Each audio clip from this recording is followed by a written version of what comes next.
Yo quiero que me cuentes qué fue lo que pasó, cómo su vida fue estremecida en esta situación tan delicada que ustedes tuvieron que vivir. Era el 15 de abril del año 2019. Diana empezaba a trabajar. Era su primer día de trabajo, pero tenía que trabajarlo en Carolina, en la ciudad, en el pueblo de Carolina. Nos fuimos temprano y ese día yo había hablado con mi hijo en 3 ocasiones. La primera fue en la mañana, la segunda fue mediodía abajo y la tercera fue cuando nosotros llegamos a Ponce. Estábamos en un carro de una pareja de diáconos de la casa que nos los habían prestado, porque el nuestro no llegaba en ese entonces ahí arriba. Me acompaña un ministro amigo muy amado mío, Kevin Granados. Hago mención porque vivo agradecido de él. Ya. Él nos acompañó a nosotros, pero nunca, jamás en la vida podía imaginarme lo que iba a ocurrir esa noche. Mi última llamada con mi hijo Gabriel fue a eso de las 7:10. Y yo lo llamo porque yo siempre estaba detrás de él. Y entonces él estaba en la cancha del barrio con unas amistades. Y yo le digo, Gaby, ¿quieres que te busque? Él tenía una amiguita cerca de donde nosotros vivimos en la actualidad. Y las últimas palabras que crucé con Gaby fueron estas. Él me dijo, no papi, tranquilo, ¿comiste? Sí, yo comí, pero tranquilo, yo te llamo más tarde. Bendición. Las únicas palabras, o lo último, mejor dicho, las últimas palabras que yo escuché de mi hijo Gabriel en vida fueron, papi, bendición.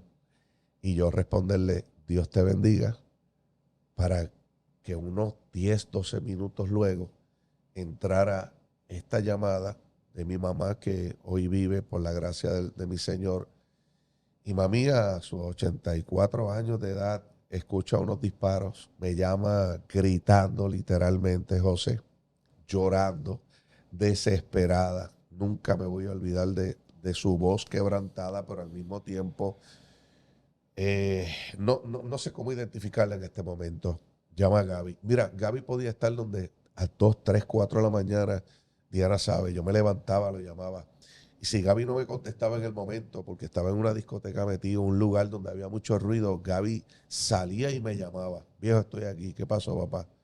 Y no, es que mira la hora que es, chico, vete para casa, mano. Y papi, tranquilo. Y cuando llegaba a mi casa me llamaba, 5 o 6 de la mañana, pero me llamaba. Ese día, José, cuando yo le engancho a mami y lo llamo, y pasan 3, 4, 5 llamadas, y tú sabes que cuando no te contestan, automáticamente el teléfono para solo. Cuando yo voy a volver nuevamente a llamarlo, entra la llamada de un amigo de él, que me conocía y tenía mi número de teléfono. Y cuando me llama, yo escucho revolú y la voz de él gritando que me decía, ellos me decían viejo, y yo pues no tengo problema con eso, como me digan viejo. Pero en ese momento me dijo, viejo, ¿dónde tú estás? Y yo le dije, pues yo estoy cerca, ¿qué pasó? Porque me dio una intuición de que algo le había pasado cuando no me contestó el teléfono. Y me dice, le dieron a Gaby, le dieron a Gaby. Y está ahí en la cancha tirado. Cuando él me dijo eso, yo trato de disimular, entró a la casa porque nos estaban sirviendo comida en ese momento, al pastor Kevin, a Diana y a mí. De hecho, yo vi el plato cuando me lo habían servido. Y yo disimulo, no digo nada, y le digo a la hermana que me prestó el carro, hermana, vengo ahora. Diana me dice, pero ¿para dónde tú vas? Yo vengo ahora. Y Diana, como sabía que yo había hablado con Gaby, de vez en cuando Gaby y yo teníamos nuestras tertulias, nuestras peleitas de papá e hijo, como todo, ¿no? Y en ese momento, cuando salgo, que me monto en el carro, yo empiezo a interceder, yo empiezo a orar. Yo recuerdo que estaba en una distancia como unos 10 minutos antes de llegar a la cancha. Era de noche y cuando yo me aproximo a la avenida, que bajo, corto por un caserío que se llama Ponce de León y corto, estoy pasando por frente a una iglesia católica y yo veo aquellos biombos azules y aquella multitud de gente a medida que yo llegaba. Paro el carro y cuando paro hay un policía que es hijo de un hermano en la fe que me conoce, yo lo vi desde pequeño y tan pronto él me vio, él dio orden y dijo, abran espacio, él es el papá. Cuando llegó a la escena, José, imagínate ver tu expectativa Gaby era mi expectativa. ¿Y qué hijo no es una expectativa? Y ver a mi hijo tendido en sangre allí fue algo no solamente doloroso, yo creo que no hay forma de cómo describir esto, José. Y lo único que pude hacer fue, había un paramédico, un policía, el paramédico estaba delante de mí, yo me tiro de rodillas, no caigo en catarsis, no lloro. Yo lo único que te puedo decir es que la gracia que habla Pablo, por ejemplo, Pablo dice, y no yo, sino la gracia de Dios en mí. José, fue la gracia la que me gobernó. Porque cuando yo veo a mi hijo tendido, él cayó con una mano estirada, la otra así, boca abajo. Pero cuando yo le miro el rostro, yo veo a Gaby dormido, yo no lo veo muerto. O sea, yo veo a Gaby como si yo lo hubiera visto en la cama, donde acostumbradamente yo iba, aunque sea mi mamá, él vivía con mi mamá, y yo siempre entraba y él estaba así de lado, y con la boquita media abierta. Así él cayó. Cuando yo lo veo, que le digo al paramédico, por favor, coger el pulso, en mi nerviosidad, porque sí estaba nervioso, el policía me pone la mano en mi hombro y me dice, papá, ven conmigo. Y es ahí donde tengo que enfrentar la realidad de tener que llamar a Diana, de tener que ir a casa de mi mamá, porque esto es a 2 calles de donde vivía él con mi mamá. Y todo ese escenario yo lo tuve que enfrentar en la gracia de Dios en mi vida. Diana, yo creo que puede decir un poco más al respecto de esto. En el momento en que él sale de aquel lugar, de casa de los diáconos de la casa, yo estoy acá pensando, pero ¿por qué él se tiene que ir? Porque cuando lo llaman, cuando la mamá lo llama y él está atendiendo a su mamá, él engancha el teléfono y yo le digo, ¿qué pasó? Y me dice, pues mami, yo peleando porque se oyeron unos tiros y ella quiere que llame a Gaby.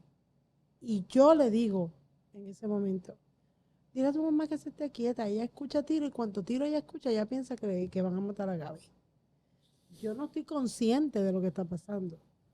Cuando entonces él entra nuevamente a la casa, que dice que vengo ahora.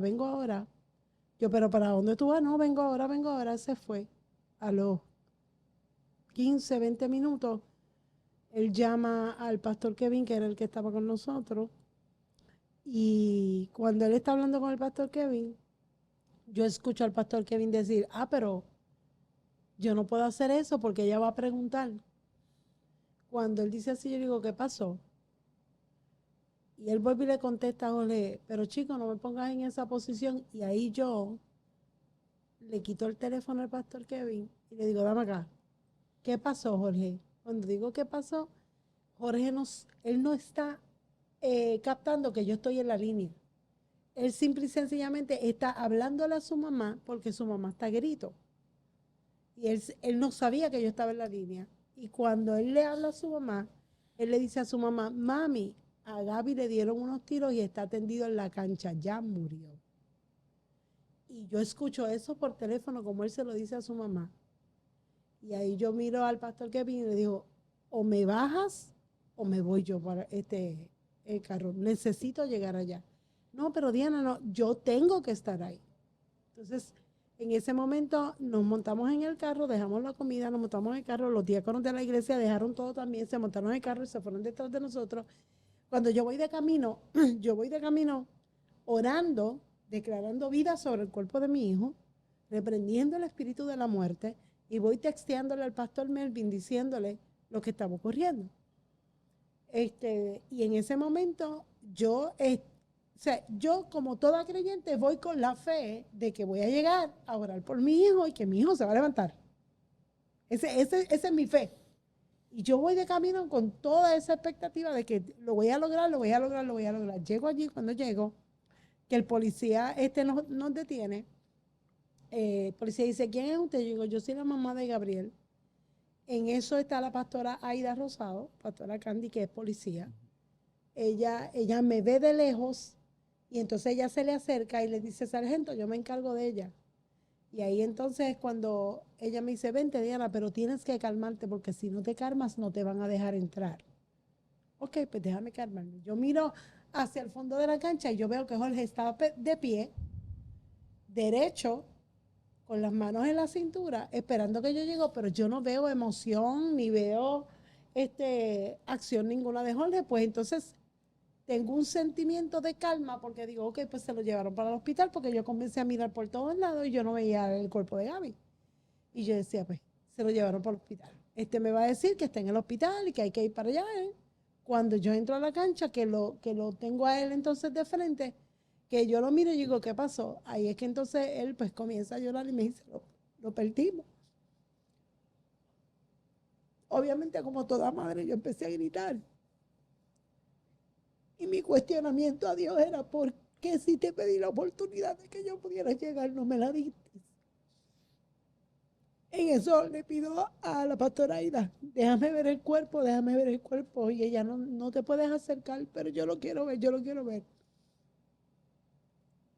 Yo digo que Dios fue tan bueno conmigo que no permitió que yo viera a mi hijo ensangrentado.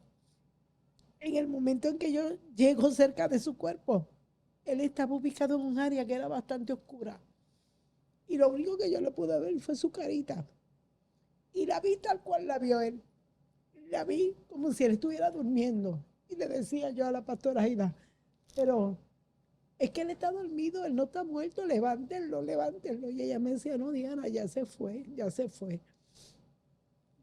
En ese llegaron mis hijas, llegó mi amiga, que era su madrina, y se forjó un revolú de gente que llegó allí. Pastor Melvin bajó desde Ajayuya, los pastores Norberto y Carmen llegaron desde acá, desde Cuamo, bajaron. O sea, hubo un contingente de ministros y pastores que llegaron a aquel lugar cuando se enteraron, porque a mi hijo lo matan casi a las 7:30 de la noche.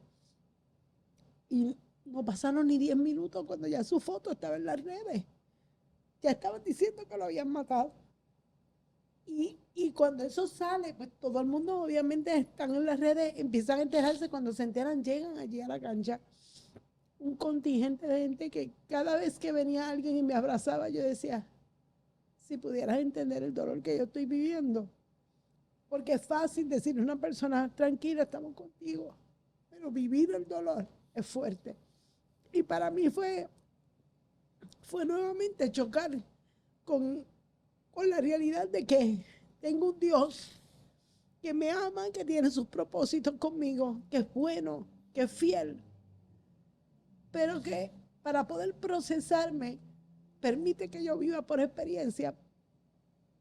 En momentos dados yo no voy a entender, porque el que quiere entender la mente de Dios se vuelve loco. Dios tiene unas formas de trabajar que son únicas y peculiares de Él. Nadie más puede lograrlo como Él lo logra, pero que a la misma vez, dentro de el dolor que podamos estar viviendo, podemos sentir que su amor sobrepasa todo aquello que estamos viviendo, toda tragedia que estamos viviendo, y que nos cubre, nos abraza. Y a pesar de, yo me mantuve en la verja de la cancha todo el tiempo mirando para donde estaba el cuerpo de él. Cuando nos llaman para identificar su cadáver, Pastor Melvin ya estaba. Jorge le dice al pastor, ven con nosotros. Él entra con nosotros, no llegó hasta el cadáver, pero llegó hasta cierta área. Y el pastor Melvin mira a Jorge y le dice, en mi vida yo había visto una persona con la estamina y con el temple de manejar lo que tú estás manejando de la manera en que lo estás haciendo. Porque aunque el que miraba a Jorge decía, este no está sufriendo, porque en el momento tal vez no estaba derramando lágrimas, porque las había derramado ya. Pero en el momento mucha gente tal vez entendió, y fue algo que a mí me impactó, de mucha gente que me escribió por inbox y me preguntaba, ¿realmente amabas a tu hijo? Porque no veían una semana después de la muerte de él, dieron este culto en la cancha En el mismo Y lugar. en el mismo lugar donde lo mataron, dieron un culto. La coalición de pastores de Ponce se unieron para dar un culto allí y orar por la familia, porque la noche antes también habían matado a otro que era del barrio.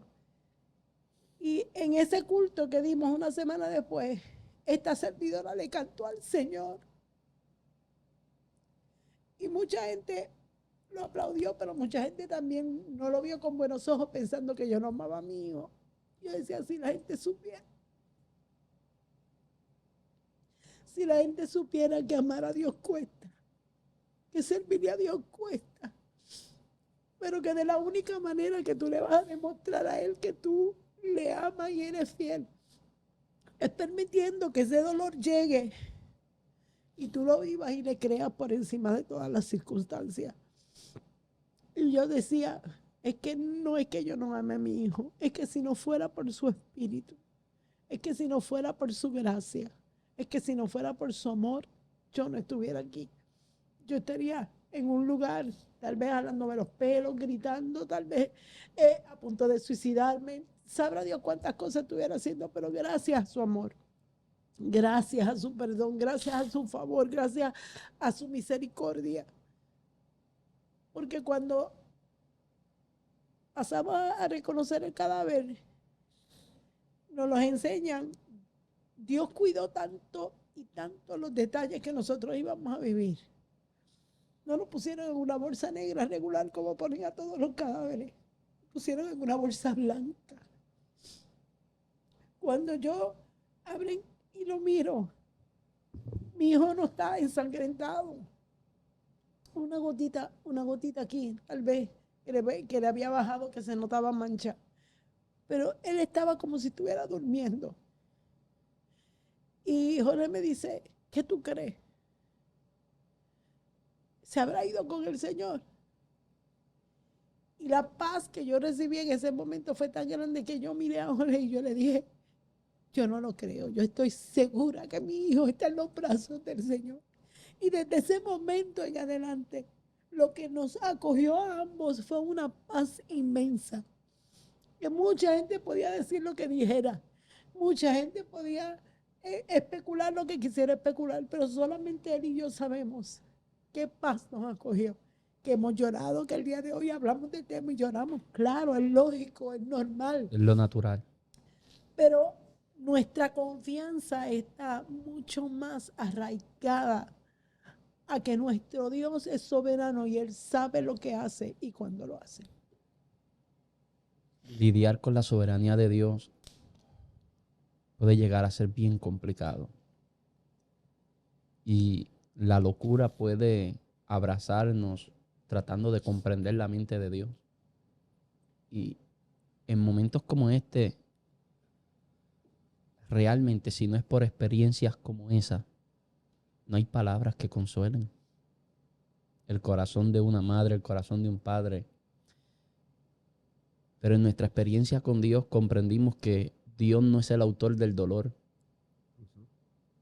El dolor es una plataforma donde Dios se muestra nuestra vida de una forma en la que no lo conocíamos. Pero Él no es el autor de mi dolor. Dios no es el autor de mis lágrimas. Pero en mis lágrimas Dios se está mostrando como nunca. Y en mi dolor Dios se está revelando como nunca. Y la paz de saber que Gaby está en los brazos del Señor, lo es todo. Así es. Lo es todo. Perdóname que te interrumpa. Hay dos experiencias en particulares luego de esto que ocurrieron. No solamente una semana después estoy yo cantando en la cancha. Él tiene una experiencia con el Señor ese día en la cancha que cuando él me la contó, yo decía, wow, de verdad que Dios está en esto. Y es que él, bueno, cuéntala tú. Tú sabes que antes de decir eso, quiero enfatizar en dos puntos muy importantes, la paz y el perdón. Ya. Porque aprovechando esta plataforma después de 4 años, Gaby va para 4, esto pasó hace 4 años atrás. Desde Muy el día rápido, 1, muy muy rápido. Yo te diría que desde el día 1, o sea, hay muchos detalles que por causa del tiempo no podemos entrar en ellos. Pero yo quiero aprovechar la oportunidad porque cuando la Biblia dice que la paz de Dios sobrepasa todo entendimiento. Yo doy fe de que eso es verdad. No solamente porque es la palabra de Dios. Digo que es verdad porque tienes que vivirlo como tú lo has dicho, aún en el dolor. Más, tal vez,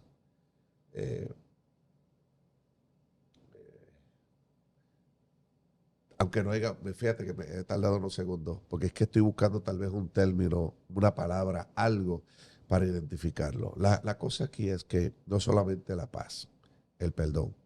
Y yo, Diana y yo, y mi familia, desde el día uno, como personas que hemos recibido de Dios el perdón, establecimos automáticamente para que se cumpla 2 Corintios 2:11, para que Satanás no gane ventaja sobre vosotros, no ignore sus maquinaciones. Automáticamente decidimos perdonar a quienes lo hicieron. Y está en nuestro corazón como un sello este perdón a quienes fueran, porque desconocemos.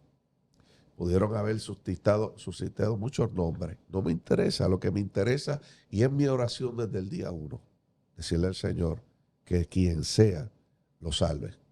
Porque ese es el amor extendido de la gracia de Dios para con nosotros. Amén. Y la figura de lo que allí ocurrió en la cruz del Calvario, cuando el Señor asiste a este joven que le dice, Señor, y él le dice, no, desde hoy te podrás imaginar, o sea, hay un lado de un rostro que no solamente nosotros como pareja, yo sé que muchos ministros lo han vivido también, y hemos descubierto algo en común, un rostro de Dios que desconocíamos, llamado soberanía de Dios. Lo desconocíamos. Predicamos el señorío, predicamos que Dios es tremendo, pero ignoramos esa parte y tenemos que abrazarla, José. Tenemos que abrazarla. Y yo creo que la plataforma para eso es la paz de Dios, que sobrepasa todo entendimiento. Yo tuve que cumplir con un compromiso con la iglesia de predicar de viernes, era el fin de Semana Santa, le prediqué viernes, y el lema que habíamos escogido, que gobernaría ese fin de semana, era la cruz más allá de un madero. Allí prediqué la palabra. El sábado fue el evento que hicieron en la cancha, y mientras se está cantando, tú sabes que Segunda de Crónicas habla de este evento en el capítulo 20, de este evento donde invaden a Judá, y el rey Josafat tiene que tomar una decisión, pues yo tengo que guerrear, yo tengo que trabajar esto. Y las indicaciones del Señor fuera, nadie va a coger una flecha aquí. Tú sabes, tú mejor que nadie sabes que trompeta, címbalo, y vamos a cantarle al Señor. Mientras se está cantando, viene una voz extraordinaria de Dios en mi vida. Ganamos el botín. Y esa voz se repetía. Entonces, automáticamente puedo dar fe. A mí se me silencia mi oído de la música y la voz fue subiendo. Ganamos el botín. Miro para el área, porque estoy cerca de donde cae el cuerpo de mi hijo. Ganamos el botín. Eso fue a la semana de esto. Ganamos el botín. Cuando yo abro las escrituras en mi casa y yo leo todo el contenido, ahí donde yo me doy cuenta, porque entonces la palabra que había en mi espíritu y cambió, pero toda aquella tristeza, oye, es verdad, el salmista lo dijo, que Dios cambia nuestro lamento en baile. José, yo viví eso. Yo estaba sumergido en llanto, en pena, y de momento cuando aquella voz me dice el Valle de Veraca, pero te lo estoy diciendo y quiero utilizar una típica frase pentecostal: siento a Dios. Déjame, sí, siento al Señor. O sea, lo que te quiero decir con esta frase es que cada vez que lo testifico, como te estoy mirando a los ojos ahora, evidencia el Señor que Dios hizo lo que Él tenía que hacer. Típicamente, o por tendencia, mejor dicho, siempre acostumbramos a asegurarnos como humanos de que ese ser humano se fue con el Señor. Yo tenía que estar allí. Yo tenía que evidenciarlo. Mi caso no fue ese. Mi caso fue que el Señor habló a través de las escrituras, porque qué palabra profética más segura tenemos que esa palabra. Y cuando yo leí aquel contenido bíblico, yo entendí el mensaje. Hubo sangre, pero hubo un botín.